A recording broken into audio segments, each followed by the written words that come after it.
Hello दोस्तों, मैं doctor Sanjay Tiwari आज आप लोगों को टाइप 2 डायबिटीज़ के बारे में बताएंगे कि इसके मुख्य रूप से क्या क्या लक्षण होते हैं।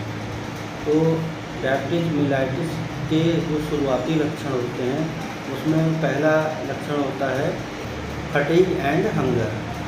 फटीग का मतलब कि थकावट, कमजोरी, और हंगर का मतलब भूख। तो सबसे जो शुरुआती लक्षण है, मरीज़ बहुत थका हुआ महसूस करता है, बहुत कमज़ोरी लगती है और उसको भूख भी बहुत ज़्यादा लगती है। तो ये आपका पहला लक्षण हो गया। अब हम बात करते हैं दूसरे लक्षण के बारे में। तो फ्रीक्वेंट यूरिनेशन एंड थ्रस्ट। तो मरीज़ को बहुत ज़्यादा पेशाब लगती है, बार बार पेशाब के लिए वह जाता है, उसको रात में भी पेशाब के लिए उठना पड़ता है और प्यास भी लगती है। अब प्यास लगने का कारण क्या है? जब पेशाब लगेगी तो आदमी बार बार पानी पिएगा, पानी की क्रेविंग होगी, अगर पानी पिएगा तो पेशाब लगेगी। तो ये दोनों लक्षण, ये एक साइकिल होता है। अगर हम पानी ज़्यादा पिएंगे तो हमको पेशाब लगेगी और जब पेशाब बार बार लगेगी तो हमको प्यास भी लगेगी।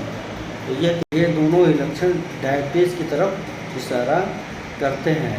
लेकिन ये जो लक्षण हैं इनको आने में थोड़ा समय लगता है। अगर हमारा ब्लड शुगर बढ़ा रहता है तो कम से कम 6 से साल भर बाद ही ये लक्षण हमको दिखाई देते हैं।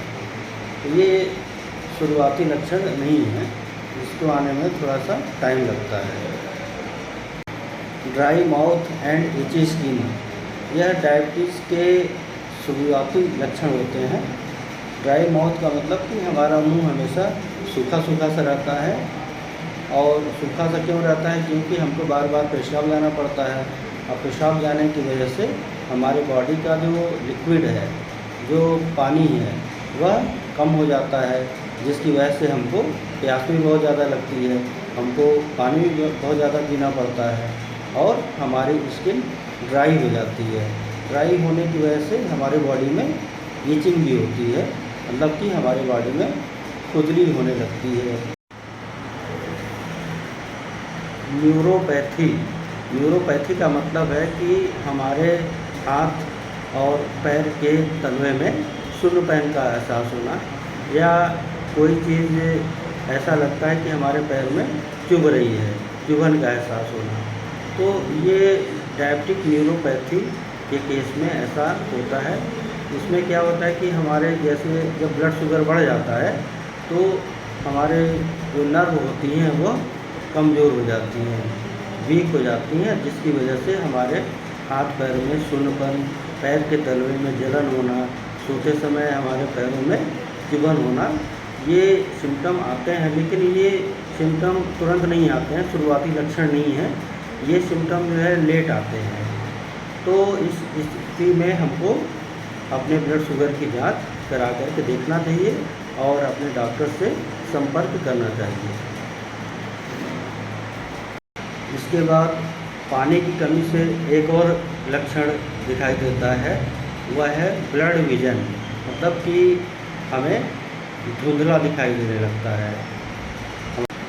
ब्लड शुगर बढ़े होने पर अगर हमारे शरीर में कोई जख्म होता है या फोड़ा फुंसी हो जाता है तो वह जल्दी ठीक नहीं होता है। तो यह भी एक ब्लड शुगर बढ़े होने का संकेत देता है। तो इस कंडीशन में भी अपने डॉक्टर से संपर्क करना चाहिए और इसकी ब्लड शुगर की जांच करवानी चाहिए। अनप्लान्ड वेट लॉस, इसका मतलब है कि हम जो भी खाना रेगुलर खा रहे हैं वह पर्याप्त मात्रा में खा रहे हैं, उसके बाद भी अगर हमारी बॉडी का वेट लॉस हो रहा है तो हमको यहाँ चिंता करने की ज़रूरत है और हमें डॉक्टर से सलाह की ज़रूरत है। तो ये इशारा करता है कि आपका ब्लड शुगर बढ़ा हो सकता है, तो इसके लिए हमें शुगर की जांच करानी चाहिए। ये जितने भी लक्षण हमने बताए हैं यह ज़रूरी नहीं है कि यह लक्षण हर एक मरीज़ में आपको देखने को मिले। हर एक मरीज़ में अलग अलग लक्षण हो सकते हैं और कभी कभी ये लक्षण नहीं भी हो सकते हैं और उसके बावजूद भी मरीज़ को शुगर होता है। तो यह जांच कराने के बाद ही पता चलेगा कि उसको शुगर है कि नहीं है। वो एसिम्प्टोमेटिक होता है। इसलिए WHO और डॉक्टर भी रिकमेंड करते हैं कि प्रत्येक 6 महीने में सबको अपने ब्लड की जांच करवाते रहना चाहिए, जिससे कि पता चल सके कि हमारे बॉडी में कोई कमी तो नहीं है, कोई रोग तो नहीं उत्पन्न हो रहा है।